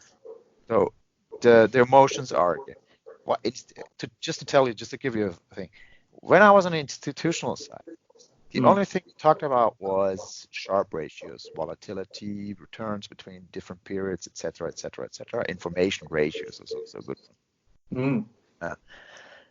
Now that I talk to a private client who's handling his own money, I never talk about Sharpe. He doesn't care about any volatility or Sharpe. He just wants to know how much he's gonna get and where he could get it. Right. How do we make money? To get this sort of money, where's the dividend coming from? Where's the interest coming from? Okay, what kind of risk am I taking? The risk is this going to blow up? Right? So many come to me and ask for forecasts. It's forecasting stuff. I always, the private banking is a lot about expectations management. If I can promise them the moon, I'm not gonna get the moon, and they're gonna be disappointed. But I'm gonna tell them right now, right at the beginning, forecast. I don't know. I have absolutely no clue where this stock or probably this stock or the world is going. It's way too complex. If you already talked to Joe, you know about complexity. You know about forecasting complex systems. Market is a complex system. There's no way to forecast. I just tell them right at the beginning. No way. But I'm going to tell you what. Let's do it the other way around. But let's just make sure that whenever you invest, let's sure that whatever happens in the future, your portfolio doesn't blow up. Now that's right. And they always love that. And that you can do that. Of course, if a meteor hits the world or something other, not even a good private banker can help you. But but otherwise, it's like that. And then when the market goes up or is doing good, you're also doing good. And that's pretty much. I try to keep it real simple. And then you go into the nuances that always buy stuff that has more upside than downside. And you make a lot of those bets. You're eventually going to do fine. Not all the time. It's not linear competition and stuff like this. But that's basically what I do. Okay, so you live the whole concept of ergodicity with your individual clients, because they need to survive, not on average, but in n equals 1 sample space. Yes. That's exactly it. I don't put it in those words because otherwise just get confused looks. But exactly, you nailed it. So, The one thing that it was fascinating now, I was in New York and listened to some really, really fascinating stuff. Um, One of them was also that there was this study about Sharpe ratios. Just to go back to the institutional side, how sick it is. Sharpe ratio is one of the things that you take to measure if something is a good investment or not, right? Okay. And it's usually Sharpe ratio in a sense. Okay, this is a tad boring. I keep it short. Okay. Is how much return you generated over a risk-free rate, whatever it is, over the volatility. Right? So it's kind of the unit of performance over risk. Oh, I have troubles with volatility being risk and other stuff. But okay, let's not go into that. And what they do, the portfolio managers always pick the ones with the highest Sharpe ratio, obviously, because that's looks nice. Seems logical, right? Yes. And you have no trouble going to your boss or committee or board or whatever with a strategy that always picks the best Sharpe ratio funds or investments, right? You're safe. Your job is safe. The problem is, and this study was really fascinating, is that it's the worst strategy you can pick for the future. If retrospectively you could just go back and take those same things, then it would be a great strategy. But into the future, the worst thing you can do is take the funds with the biggest Sharpe ratio. So if you're going by any chance going into institutional investing, don't pick the ones with the biggest Sharpe ratio. You know what's funny? You tell me that, and I tried to relate in a term that the average person who's listening to us would appreciate. It's kind of like this. It's like if you look at the past lottery numbers that have won, you could come up with 15 different amazing equations that says, look, if you take your dog's age, multiply it by your cat's tail length, subtract your birthday from it, you can get this winning lottery number, right? Pretty much. But if you want to apply that forward, I'm not sure it's such a good idea. Same thing. Yeah, exactly. Something absurd like this. Plus. Exactly. So it's also the thing. It's like betting on because people tend to like sure things and they think, okay, I'll look into the past for the last year, for instance. This is the best fund that performed. I'll put my money into that, but it's already expensive. So right. And that's bad. Another fascinating stuff that I always try. If my clients are listening to me, I try to relate them to the. If you don't remember anything at all about a discussion today, don't ever buy anything expensive. Because, okay, and now I'm assuming that you know when something expensive and when it's not. But I can help with that too, but you can't do it. Just never buy anything expensive. So you mean we work at $48 billion is not expensive, right? I'm talking about like individual stocks and stuff. There's some techniques you can use. The one thing is because there's also funds. Like a fascinating study of 10 years. It was back. It was what was it? The beginning of I think from 2000 to 2010 or something like that. Anyway, it doesn't matter. Same story goes. They took the best fund during that fund in the US. What was the best single long only fund? No hedge funds, nothing, no leverage ever, just plain vanilla stock funds. And they found out that over the 10 years, it returned like 19% per annum, which is fantastic because you double your money every 4 years. And but the average investor lost money. I think what? How come? What? This is the best fund there is. And still, on average, people lose money because the thing is, once that thing goes up, right? They pile in. Once it goes down, they everybody go down. loses their shirts, right? Yeah, and you cannot invest that way. It's too short-sighted because for a fund to be really good, you cannot be average. If you want to beat the index, you can't buy the index. And if you want to beat the index, you have to concentrate. Right. So what they do, but what you get with this concentration is because it's the law of small samples. If you take a small samples, you get more extreme, right? Right. So that's what they do. they generate the extremes. It could be worse. The extremes are, so you create volatility or variance, whatever you want to call it. So the peaks and the lows are way higher and lower compared to an index. People just emotionally can't handle that kind of spread. Most of them. So if you plot it at year 1 and hold it until year 10, you get 19 per annum. But if you switch and swatch between, there's no 19%. Right. No, because what's funny about that is I always remembered, and it's kind of it's ironic that it gets distilled to something that people think is simplified, but which is that whole concept of buy low, sell high. What they're really telling you is it's like what the price you paid for something is going to determine how much you make profit off of it, right? So if you bought something, even if it's a good thing, but you overpaid for it, you're never going to see any profit from it. Yeah. Right. So that's sort of what you're talking about here, right? Yeah, exactly. It's like I think Warren Buffett said it the best. It was like even the best company in the world is a shitty investment if you pay too much for it.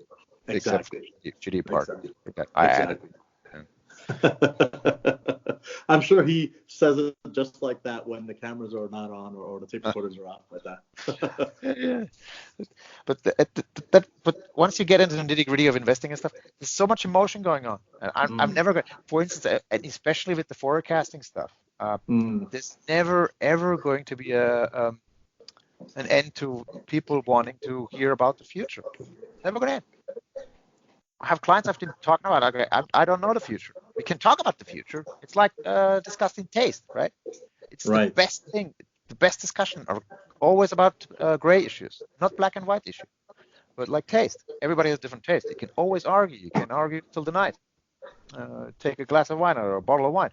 Do that. Fun. But does it really bring me anything? Nah. If your investment strategy lies on your ability to, like I said in the comic book, to actually accurately forecast future events, you're fucked. It doesn't happen that way. You just have to concentrate on the thing that whatever happens in the end, your portfolio doesn't blow up. Right. No, I hear you. That makes total sense. Right. So there's normally certain gems that you learn that you wish everyone around you knew as well. What are some things that you wish people gave more attention to? You mean investing or otherwise? Anything that you think. So in regards to otherwise. There's one general rule. I sent Ace the comic about it. It's a story. Let's give it a story form, right? Me and my wife, we tried to do a romantic weekend somewhere in Europe. And I said, just leave the kids to somebody else and just me and my wife.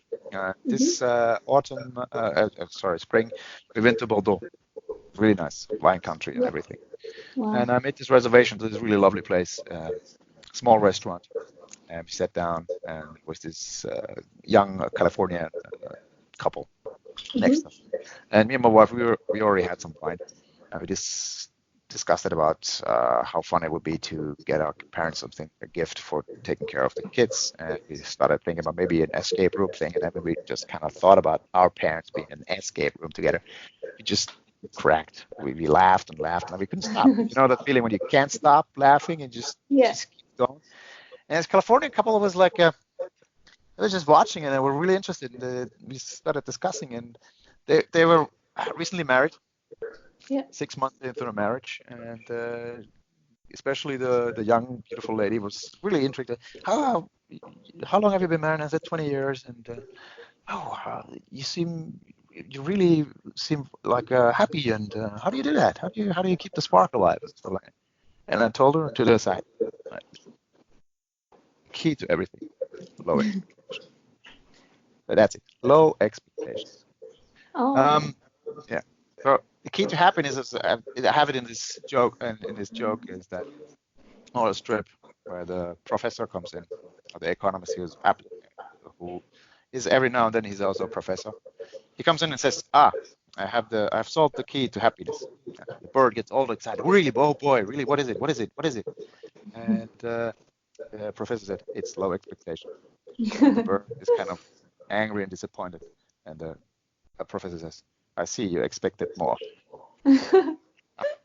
That's one. Yeah, that's one. Another thing is also if you take it, like that's advice for life in general, but because you asked for it. And in investing, um, the only thing I can give, I'm not going to give techniques because that's a difference. But you can find those techniques out on yourself, on your own. In investing is never buy anything expensive. Always diversify. So the key to it is to never expose yourself to ruin. So if you buy like one or two stocks because those have really good stories, you don't know what's the future entails. It could always something can always happen. Just look at Nokia, for instance, becoming the dominant cellular phone maker to be no phone maker at all. And like it's a drastic story what happened there because Nokia was a sure thing. It was a sure thing. Nobody bought anything. If you wanted a serious cell phone, you bought Nokia. Apple's iPhones. It was like buying a watch from Adidas. Yeah, it's probably gonna work. Right? But then at some point, an ex-colleague of mine in Switzerland, Ted, great guy, Ted D. His father has a fund in Switzerland, Edelweiss. If you are able to get your money managed there, do it. Anyway, his son was then. He showed me then in 2007. He showed me the iPhone, and I said, "Whoa, yeah, just turn around, flip around." Whoa, then the screen flips. But that product is dead. I thought that product is dead because it's going to come in minutes with something on phone selling. All right, now this Nokia, high of edge, high-tech company reacts fast to stuff like this, right? Nothing. Half a century, nothing. And now they're dead. So diversify. And basically what I want, what this does to you is if you buy only cheap stuff and diversify, basically what you do is you kind of force yourself into a situation where you're so you have always more upside than downside. And if you have many of these bets, then if stuff happens in the world, right, which we call volatility, your portfolio should look good. Good stuff. Quick question for you. Being a tech person, I can't let this slide. So how do the Finns feel about Apple's these days? Do they buy iPhones or are they still upset about the whole, destroying Nokia and stealing their lunch money? No, upset at all. Well, is there any choice? It's just crazy. They buy iPhones. They buy Androids. It doesn't matter. But Android, iPhones, okay. But I'm hearing complaints about the price nowadays. Of course, it's way too high in my opinion. I would never buy. If the company would buy my iPhone, I would never buy an iPhone. For instance, I'm just telling you, it's a California cell phone. Probably works wonderful if sun is shining and if even temperatures. But that thing, once I take it outside and go into the woods, for instance, it just shuts down because the battery doesn't last. And I have trouble. I just like my rule. Never pay too much for anything. In my opinion, this forking over $1,000 for a cell phone is just way too much. But there's no resentment or anything like that. No, of course. You can't get mad at somebody who can afford a Ferrari, right? Exactly. No. There are many, because here in Oulu, there are many startups, many techs, many app makers. It's like they say it's like the Silicon Valley of Finland. You have two of them. Here in Oulu is one, and then you have in Helsinki. And like I said, we don't have much old money, but lots and lots of entrepreneurs, and there's some really good stuff going on. I'm excited because, for instance, once Nokia sold their cell phone operations to Microsoft, and Microsoft, after a 1 year grace period, just laid everybody off. That was a huge blow in this town. And, of course. But what happened is that there were also packages and schooling for all these engineers, because they're basically all engineers in this university city. So all these engineers had nothing to do. And have you ever met an unemployed engineer for a long time? Not one who has somewhat small social grace skills. No, they usually are very useful. Yeah, exactly. Always find something. started their own companies. Many of them went bust. Many are flourishing now. That was in 2012. So it's looking rather bright. But but what's interesting is I'm going to follow what's going to happen with iPhone in the future or Apple in general. I don't know. I don't know, but I have trouble expecting that they're going to have a happy life for the next 100 years. That just doesn't happen in the stock market. Some sort of competition is coming, and you don't know what's going to happen. It's like with the Nokia again. Looked everything fine, 40% market share, worldwide market share, and all of a sudden you have nothing. Right.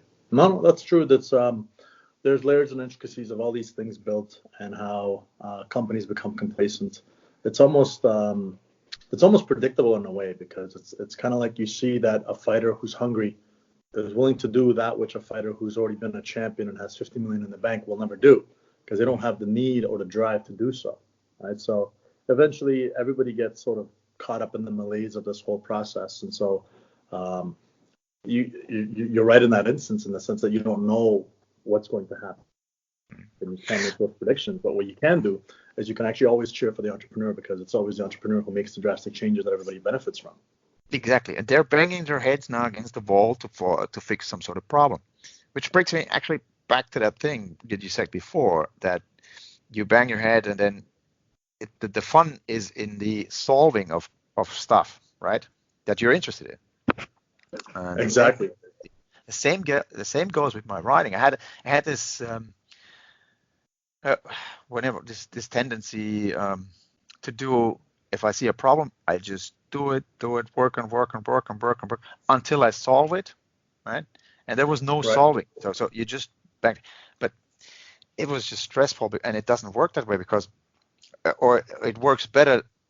How I do it now is that when I work on something, let's say a writing on a strip, and I know there's something in there. I can feel it, and I find it funny, but I have to make it funny, and I start thinking, I think, and then at some point I just leave it.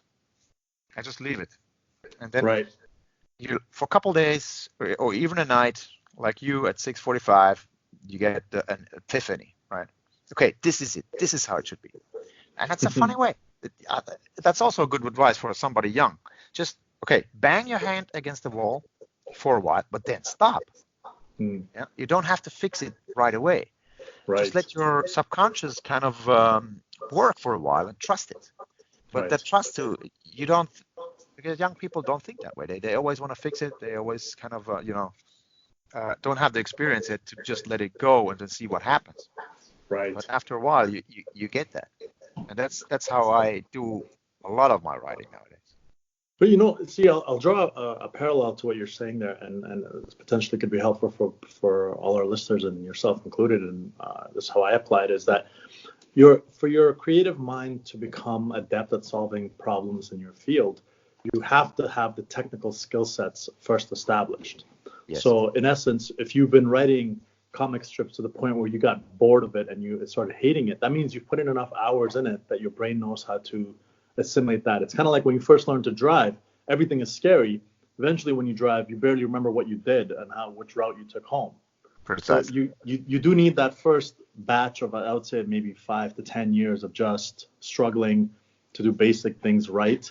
And then once you can do those basic things with your eyes closed, then you get to go into the interesting field of life, which is to solve problems that are unique, that don't have solutions that actually exist yet. And that's where you get to actually start to wrestle with it. And that's, I think, that's when you actually produce your best work. That's true. Yeah. That's why I said you commented on some of the comics and said this is cool, and I said, or brilliant or something like that, and I said, okay, yes, but it was no stroke of luck or anything. It's always just work. It's always just work behind it. I don't believe in anything that's easy. Easy comes, easy goes. It is really like that. You just have to put in the hours to create your best work. Absolutely. I'm always suspicious. I don't know. Maybe it's the Serbian in me, but I'm always suspicious. My father was Serbian, my mother Finnish, and I was born in Germany. So there's this international thing. But I'm always a little bit suspicious of anything that's easy. Like, for instance, if I get a client, some client comes and says, I want to be your private banking client. He comes from another bank. Hmm. Always suspicious. Why would the other bank just let you go? Because if you're a Right. good client, right, they would hold on to you. I would never, ever let my good clients just go easily. Right. The only explanation that I accept is that if for instance, his private banker or banker that he's been used to leaves, retires, or switches to another bank. Because then clients are kind of, okay, let's look for something else for a change, because this is we have to get to know a new person anyway, so let's try other banks as well. But Right. no other explanation. Right. Because it takes, for instance, for private banking, it takes to build up a clientele, it takes you up to 5 years. Just calling, going through, calling clients, presenting stuff, etc., etc. That's hard work. That's when you have longer hours, etc. Once you have a clientele built, it's fairly easy. You just kind of maintain it, and then occasionally get some more clients. Of course, I understand what you mean by that, because when I first started as a personal trainer, we had two options, which was option A was the gym paid you a set fee, which was hourly rate of minimum wage, but they took a chunk out of your potential sales and your hourly rate for the client that was paying you for it. Or you could do the aggressive route, which is what I did, which was that you show up and you don't get paid unless you train somebody, and you don't train anybody unless you sell them something. And so in that regard, for the first 30 to 90 days, you're basically starving, because you're just walking around. People are seeing your face. You're introducing yourself, helping clients out. And then you acquire these clients. And all of a sudden, because of how long it took to acquire them, they kind of follow you around. So if you leave one gym and you go to another, and so the process of it all is about maintaining, like I always used to tell my clients, my job isn't to get the sale. My job is to keep the sale perpetually. Right. In that sense, is that if I cannot give you value that you would appreciate over the long haul, then I have no business being in this business. And it seems to me like you operate around the same philosophies. The most important client is the existing client. Keep him happy. There's another good rule. An even better wealth manager or private banker than me. He's retiring now, but he has like 30 years of this under his belt experience. He told me always, you have to choose between two things: an unhappy boss or an unhappy client. Always choose the unhappy boss, because bosses come and go, but your client, he's actually the one. If you take care of him, he's actually the one who's paying you, right? Even if it goes through the bank's accounts and stuff like that. But still, he's the one. Well, the most expensive employees to get rid of are the ones who manage clients. The bank knows that. Right. Yeah. Well, funny stuff. Yeah, you know what? I like when we explore different venues and we start to see that at a certain level the foundational concepts are almost similar. So managing a clientele list in a financial industry is sort of the same thing as managing somebody in the fitness industry. And the reason that's the case is that there's a level of trust that's required that they come to you with. And after that trust has been established, it's your job to maintain and build upon it. It is difficult to walk around in that kind of business where you are taking advantage of others without delivering value. Yeah, right? You cannot. You cannot afford to do that. You can't afford to do that. For instance, if I'm okay, now we're coming back from the very beginning where I talked about the slick Swiss bankers, right? Right. You have the Swiss slick banker, his nice suit, blue or red tie, whatever, and he just flies in and out of Geneva or Zurich to meet his clients, but otherwise he never sees them on Limmat or Paradeplatz or whatever. And those are places in Zurich. Here, I could take advantage of a client, but what I do is I would never do that, because these are people's these are my neighbors. These are people I see in the town all the time. Right. I could never do that.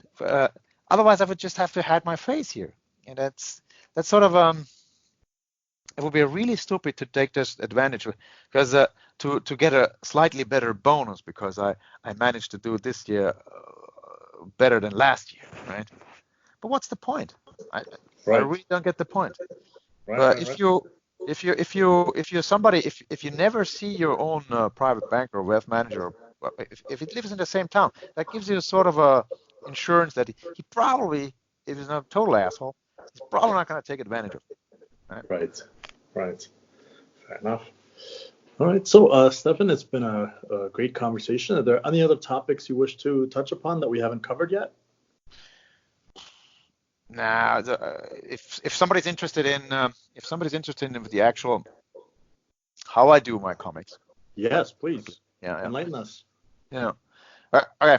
The story behind that is that, all right, drawing comic. Okay, the writing it takes as much time as it always takes, but then we come to the actual drawing part, right? And the drawing takes a lot of time. And if you draw backgrounds, if you draw characters, and if you have to draw in 4 times, if you have 4 panels, or 3 times if you have 3 panels, that takes like hours. And I don't have that much time. What I did is then I saw Scott Adams once draw, because it's some sort of a problem with his hand. He couldn't draw on paper for some reason. I wasn't really paying attention. Right. What I saw then was that he had this video where he actually had a computer or a computer screen, a touch-sensitive computer screen where he draws digitally on. And it was one of those Wacom computers. And that was also one of those instances. I have to get me one of these babies. And I bought it. I took the software. Okay, learning the software was the hard part, because learning new software is always hard. At the beginning, slow. But nowadays I can just draw my rough sketches, do my inking, everything, and just delete one layer. I put one layer after the other and just delete the ones I don't want, and then voila, I get it. But the fun part is that once you have these, like Adobe and on Photoshop has these libraries. So what I do is I've already drawn almost all of those characters in different positions. If I need a finger pointed this way, or if the economist standing like this, or maybe bend over, or with the stick this line, I've already drawn them. I just can put them all in a library. So whenever I need the economist to point with his pointing stick at the screen, looking at the bird, I just pick him out. I don't have to draw him anymore. It's an immense time saver. Because one of the things is also in business or in arts is whenever you can save time, just do it. Right. Yeah. So question, because I look at the New Yorker, it's usually just like a white background with just a couple of doodles. I imagine the reason they do that is to save all this time from having to put rich backgrounds. Is that a choice you deliberately made because you wanted to put some more quality and love into your work, or is it just that that's not your style? You mean the white backgrounds are not my style?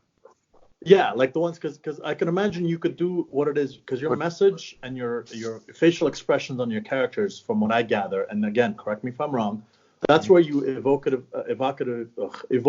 emotion in your readers, and the story is what brings them back. So those are your 2 important elements. The rest of it is just I would imagine, is just a expression of love for what it is you do. Because you could probably get away with just doing the facial expression and the lines, and it would still get the message across. But is it that extra layer that you do it because you enjoy it, or is it just that you never really like the style of having that white background with just a couple of dotted lines and a quirky line to send the reader off with? It's a little bit of both, and it's a bit of both because I think I like how it looks, and for me it's an aesthetic thing too. I'm old school in that sense. I want it to look crisp and nice and beautiful, and it doesn't have to be perfect, but at least it has to be beautiful. And somehow, the same thing with the backgrounds.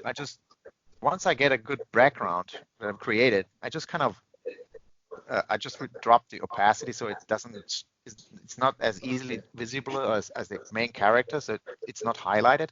But in my opinion, it kind of conveys a feeling. Yeah? Right. Okay, now we're in an office.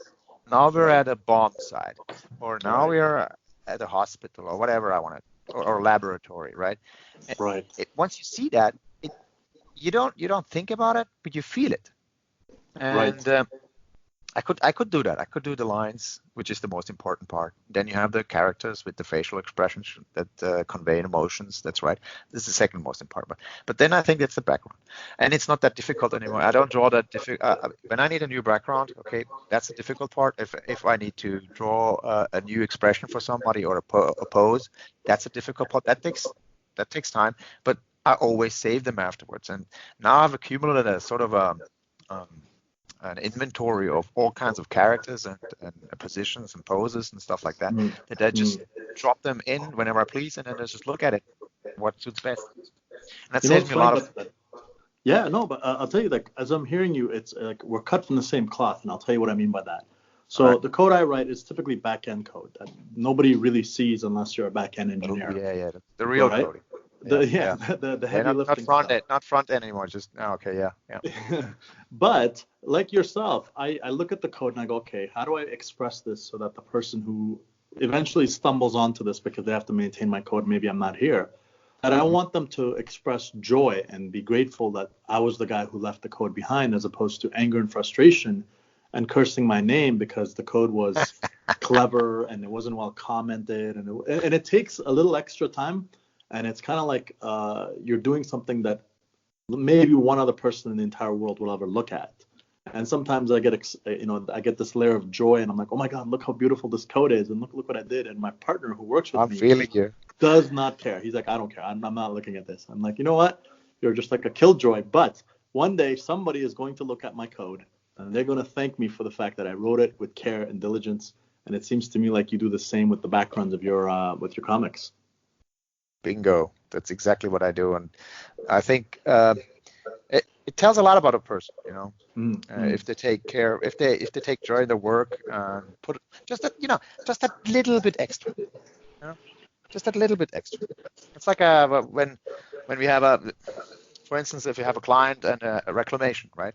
Something went wrong. What do? You drop immediately everything you're doing and aggressively try to fix it, and then you just add a little bit extra what the client didn't expect from you to do. It's not just if I overcharge or the bank overcharged $1,000 for something, right? Because mistakes happen, right? Or an order went in late because of some computer glitch and that cost them €1,000. I don't just do that. You fix it immediately and you fix it a little bit better. For instance, you give him 100 extra or 50 extra, whatever. It doesn't matter as long as it's that little extra. And that's a huge selling opportunity after that. Because then he knows I can trust this guy. And not just for that stuff, because that's huge. I'm actually waiting for reclamations nowadays. I used to hate them because it kind of conveys that I don't know what I'm doing. But they happen so infrequently, and at some point everybody makes a mistake unless you're doing nothing, right? Right. And then you just use it as a selling opportunity. Yeah. And we have a sort of saying in our department with Jarmo, the guy I mentioned before, is like that every sale is a reclamation opportunity, and the other way around. Right. So it's there you have a wheel that keeps on moving. Yeah, no, I look at that in the same way when I think about, you know, sales and negotiation and whatnot. What I always do is I go, let's find the one thing people don't want to do, right?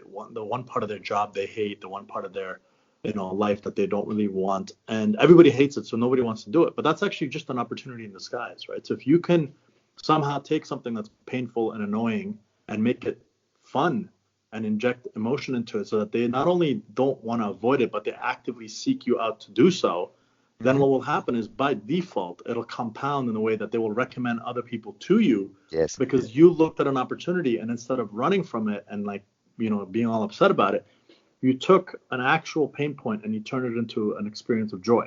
And people, you know, when they hear this stuff, they think, oh, whatever, that sounds like some jargony sales rep stuff. It's not. It's really the difference between having a customer base that naturally, organically grows with word of mouth versus one that doesn't care because you're just the same as the guy next to you, right? So it's that little thing that you talked about. Yeah. I couldn't agree more with that. Because there are surprisingly little guys out there who you know, it's called integrity, isn't it? 100%. Yeah, it is. So you promise something, you keep your word, right? and then it's easy to be friendly and when everything is going good, right? Yeah. The one thing I do, because everybody calls clients when the market's going up, et cetera, et cetera. Well, I keep in touch with my clients too, but I take extra care of holding hands when the market is tough, because nobody else will ever call it. Yeah, that's an uncomfortable call. Yeah, it's an uncomfortable call. Nobody wants to call. Nobody's going to sell stocks when they're dropping, right? But if you have a client who has already bought stocks and stocks are coming down, and then you take a look at it, okay, maybe there's something to do. Maybe this is just a crap company, and just let's sell it. Let's sum something off. Can you sleep at night? Okay, let's just take you off a little bit of the risk, and so you can sleep at night. But I'm not selling. I'm just letting them know that I'm there. Right. If you make those tough choices, you separate yourself from all the others, from the crowd. Yeah, no, I agree with that 100%. So one question I had for you was, if there's a young person listening right now and they wanted to really get into the world of illustrations and comics and cartoons and things of the sort that you're doing as a side hobby and a passion, how would you advise them to start? If you could imagine you were just doing this today, what would you tell yourself? Well, if he really likes it, he would probably have some sort of inspiration, like Bill Watterson or Scott Adams or Fernandez Ibanez, in my case, for instance, or the Uderzos from the Asterix. He would have them. You have to draw. Just draw. And with the drawing is really not the most important part. It's the writing. Focus on the writing, and in the writing, get emotion. Once you have the emotions there, it's cool. And you get emotions if you have good characters. So just kind of bouncing against each other. You create friction, stressors, emotions, and there your stories come from. And it helps a lot if you have some sort of a passion that you want a message or a story that you want to convey. And if you get that right, your style can be anything from the drawing part, right? And if you want to make it really easy, because let's say you have something you want to convey, an idea, and you have the characters built in that generate emotions, and you have good writing, and you can draw somehow, and either perfectly or just sketches. Then you have to come to think, okay, all of this is taking time. So how do I manage my time so that I'm not going to spend? I could spend every morning till evening just drawing and writing. It's not going to happen because I have to go to a job and I have to drive my kids to practice and to kindergarten and make dinner, etc., etc. So I have to manage my time aggressively. And the one thing that helped me was just these Wacom. It's a Japanese company. They make fantastic tablets, pressure-sensitive tablets. Learn the Photoshop, learn Illustrator.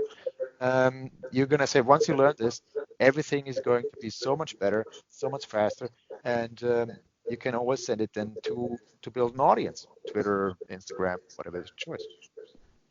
If I would have known this before, I would have saved myself tons of time. That's always the case, right? Yeah, I didn't go any schooling. I just did it. I just drew whatever made fun. I just drew whenever what I wanted. I flipped it around. I thought that the drawing was the most important thing, although I should have focused on the writing. I learned that the hard way. Did all the drawing always on paper, thinking of nothing else. I found the computers, just saving me a lot of time. And the thing is with the thing, also, if you enjoy it and it's fun, just keep doing it. I don't have a goal with this. It's other than that, it would be great if this would somehow be a huge success, and just from being a side business or side gig to be my prime thing would be huge. But that's not like I'm not. What's the word now? If it doesn't happen, it's not like it's not me that I failed somehow. The thing is here, a couple things can happen. All right, either I'm having fun and this doesn't really go much further than it is, or it actually turns into something really big. Either way, I'm having fun, and this is a sort of all upside and no downside situation. I love situations like that. I think that should cover us at advice. Perfect. No, that's definitely good advice. Like you said, we touched on this earlier, which was that if it's not fun, you're not going to be able to withstand the learning curve, so to speak, right? No, So, no. It's like if you wanna, people want to be great investors or great investment bankers and stuff like that, and then they go into that. It's really boring if you can't handle that. For instance, because all skill takes hours and hours of work, and to get those hours, you need the motivation. And motivation, if you're not interested in this kind of stuff, what you're doing, you're never gonna get those active, energy-filled hours into it. Yeah, no, that's exactly it. So the closing advice here would be just make sure that you enjoy it, even if you don't enjoy it. That you still need because at the end of the day, when the fun runs out, that's when everything stops. Because as long as you're having fun, even if it's difficult and nobody else likes it, and what all that stuff. Because I've been in a startup before where it was just a grind all day long. But as long as we loved what we were doing, it allows you to just survive long enough that you may actually, to borrow a phrase from Mike, fall over an opportunity, right? So Right. It's sort of the same advice that applies here. So in closing, do you have any recommendations for books and artists other people can check out, things that have inspired you, that have helped you along the way in either career path? Actually, do. Let me think about that. That was like, if you want to do drawing. Oh, let me just have a look. That was somebody just asked that for me, and I've used this book. He used to draw Tarzan. It's dynamic figure drawing, I think. Let me just have a look. There we go. By Burne Hogarth. Yeah, that's right. Anything by Burne Hogarth. Dynamic figure drawing. That's something. Because even I draw simple cartoons, but I could do way more complicated stuff too. But I prefer the simple stuff. But in order to get the simple stuff to work, you need to know how a body moves, how to draw a body in different positions, just to get it correct. Just like with the writing, funny writing is sharp and to the point and succinct. The same thing with funny looking cartoons. It's simple because you know the complexity behind it. But dynamic figure drawing for Burne Hogarth is from the drawing side. Then, if you want to know how to write funny, I recommend any of Scott Adams's book. He has a formula for funniness there too, with 6 elements. He just makes 2 at least, and you get something funny. You can look it up in Google. If you're interested in finance or otherwise, any of Nassim's books, all of them are great. My favorite is Fooled by Randomness and Antifragile. Fooled by Randomness only because I found Nassim through Fooled by Randomness. It evokes the most emotions. And then just read history books. Like for instance, I like to read history books about failed investors, because that kind of tells you what not to do. And Niederhofer is a good one, or Edwin Lefebvre. I don't know how to pronounce this, but it's the reminiscence of a stock operator. It's excellent stuff. Maybe it's something like the Fomania's Panics and Crashes. So if you want to go into that, just look at history. You get a really good feeling about that. Right. And one more thing is Fortune's Formula, also very good. Tells you about the story. Yeah, tells you about the story about the Kelly formula from Shannon and Ed Thorpe. Very, very good stuff. Very, very good. Excellent. Well, thank you so much for all your recommendations, your stories, and your insights. We really appreciate the sharing that you've provided us with today. What we're going to do is we're going to create a list of all the books and recommendations, so it'll be on the episode. Okay, excellent. Aside from that, is there anything else you'd like to say as a closing remark? That's pretty much it. Keep your expectations low. Right? Thank you so much, Stefan. We appreciate you. Hey, thank you very much for having me in the show. I really appreciate the work you're doing. I think you guys are artisans, just like I am, building up an audience. Yeah. Thank you. Yeah, but just keep going, because you never know you can't just stop after a few. You have to see if it's going to fly. You have to go for a while. Yeah, no, we that's appreciate true. it. We appreciate it. Thank you so much, Stefan. Thank you very much. Have a It was great a one. pleasure. It was a pleasure. Likewise. We hope you enjoyed this episode as much as we have. The truth is, any conversation worthy of having will inherently be a risky one. Thank you for listening. Stay anti-fragile and carry on the ancient tradition and your own unique way of saying what only you can say and doing what only you can do. Abiding by Milton's words, this is Ember Sadat and Ace Deliri signing off, wishing you the very best of worthy and risky conversations.